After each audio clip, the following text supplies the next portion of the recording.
Hey quad bros, what's up guys? Welcome back. We've got a dev blog for you guys. This is making Enlisted a better place number 60. Guys, we're 9 away. We're 9 away. That's crazy. I actually remember the first one of these. I think it was grenade launcher changes. It was horrible. But I really like these. I like that they're continuing to do them. So let's take a look through these. So first off, the biggest thing is going to be economy improvements to the silver economy, which is a whole different dev blog that we're going to touch on a little bit later in this video. So stick around. I'll probably put like a little chapter thing so you can jump to that if that's all you care about. The other things are fairly minor. So they previously added a thing where if you shoot someone, they kind of ragdoll a little bit and the force of the shot can like kind of throw them around, which is really cool. It actually like makes using like MG42s and stuff really fun because people kind of like fly backwards, which is cool. They added this to like, I don't know, like doors and shit. So like previously when you like blew up a fence or something, it just kind of like, I don't know, kind of just like broke and like fell apart and it was kind of silly. Now they actually added like impact and like movement to them. So if I throw an explosion pack at like a bunch of boxes, and they actually like have force behind them and get thrown around, which isn't like a big deal. It's not like they're gonna like hit someone and kill them, although that would be very funny. It's just kind of a nice little polish thing, so enjoyable. And then the other thing is that they've improved the paratrooper crates. So the FG42, the grenade launcher, the Vickers Mark 1 number 2, and the M1928A1 Thompson 100 have all been changed. So if we take a look here, we can see that the Thompson squad gets M1919A6s, M9 bazookas, and I don't think these have changed at all. But the big things here is the bazooka and the 1919A6. Previously, they had the M1 bazooka and they had the BAR A1. Now, I'm actually not a big fan of this change because I actually think that this squad specifically was like already so powerful just with the gun itself that like I don't like having like jack of all trades squads, and that's kind of what these squads have turned into, where it's just like, oh yeah, you can land and you can just be like the best of anything. I kind of liked it when it was like, yeah, you have these different choices, but like, you know, like, oh, you wanted AT, well, you kind of need to get creative. Like, you can't just be the best at everything with an amazing gun and also an amazing LMG and also amazing M9 AT and stuff like that. Like, I don't know. I don't know how you guys feel about that. Like, on one hand, that's kind of how I feel, but on the other hand, like, yeah, the M1 doesn't really do anything at BR5, so that's kind of rough. This one was already changed. The Vickers, so they also get the M9, and then they get M1 Thompsons, which is cool. They used to get Piats, which, again, I liked that more, because, like, Piats kind of made more sense. Also, how come the Americans get Lee Enfield's snipers, and the British ones get Sniper M1 Garand's? That feels weird. Maybe we could swap those around in the future. And then we've got the FG42, the other one they mentioned. So they get the MG34 Patch and Trommel. They get Panzerfaust 60s. They get Sniper Gewehr 43s. I don't actually know what they got before. I don't use this squad very often. They probably got standard MG34s. I don't think this is a big deal in terms of changes. I don't think this probably changed a whole lot. And the FG42 is a pretty lackluster gun. So I'm cool with these changes. And I'm mostly okay with these changes. It's really just this squad, because I think this squad is so good, guys. Like, I think that this squad is so powerful already, and it's like, do we really need to be giving them even more stuff? I probably would have preferred a BAR A2 instead of the A1. But the M9, I don't know. Maybe I'm crazy. It's not that big of a deal.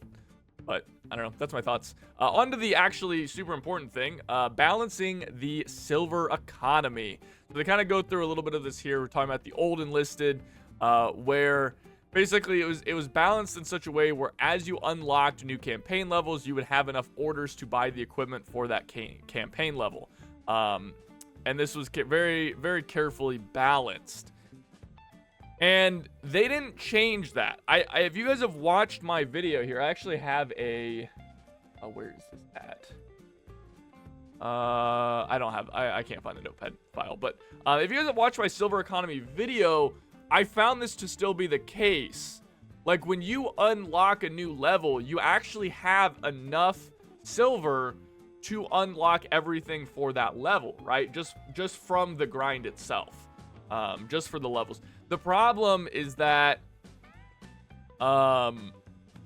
this didn't actually work out this way. because there were some things that didn't work out this way, like vehicles specifically have this problem where sometimes the vehicle costs more silver than the XP required to unlock it, or the silver you gain from trying to unlock it. So that kind of puts you into debt.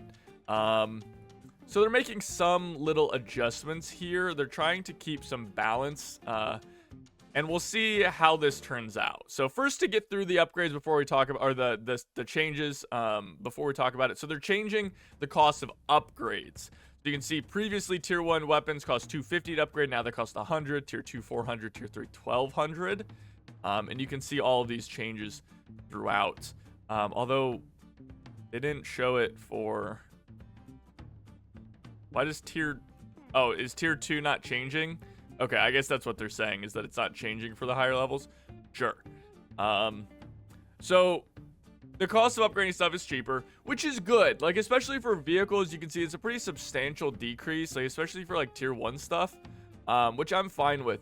My problem with changing the upgrade cost is that, personally speaking, I think the problem is more that people don't have the weapons in the first place, not necessarily that the upgrades cost too much, right? Like, it's more important to have a gun than to have a gun that's fully upgraded. Does that make sense? Like the difference in power level between a fully upgraded gun and a normal gun is a lot smaller than the difference between not having a gun and having a gun, right? Like, you'd rather have 2, MP40s than 1 fully upgraded MP40. Right, and I think that getting 2 MP40s right now is the problem, not getting a fully upgraded MP40. But nonetheless, it's good to see that they're at least aware of this, and they're at least aware that they're making some changes. Although, I think this might have been in the wrong direction. But that's okay. Better something than nothing. The other major thing here, guys, and this is something that will help people a lot, is that the rewards for the logins are increasing. So previously they were really small, 300, 500, 1000, and now they're going up to 500, 1000, 1500. So that's a pretty substantial increase across the board. And then the medium boxes are also going up, so 1000, 1500. And this should help people out a lot, in my opinion. I think this is a good change. And then if you guys didn't already know, they also added in a bunch of new achievements to the game. I should have opened Enlisted, I apologize, guys. But they added a bunch of new achievements, like getting 50 kills with one guy, or like shooting. They added one that's like shooting the commander of a tank who's like out of the hatch, right? Like that gets you like 1,000 silver or something like that. Some of the silver rewards are a little out of whack, and I hope they change those. But for the most part, again, it's good to see that they're adding some cool achievements to the game. I really love those. I hope we get more of them going into the future. So that's really good. So they said, once again, we'd like to thank everyone for participating in these big discussions and for our concerns about new players before the start of Enlisted's reinforcing tests on Steam.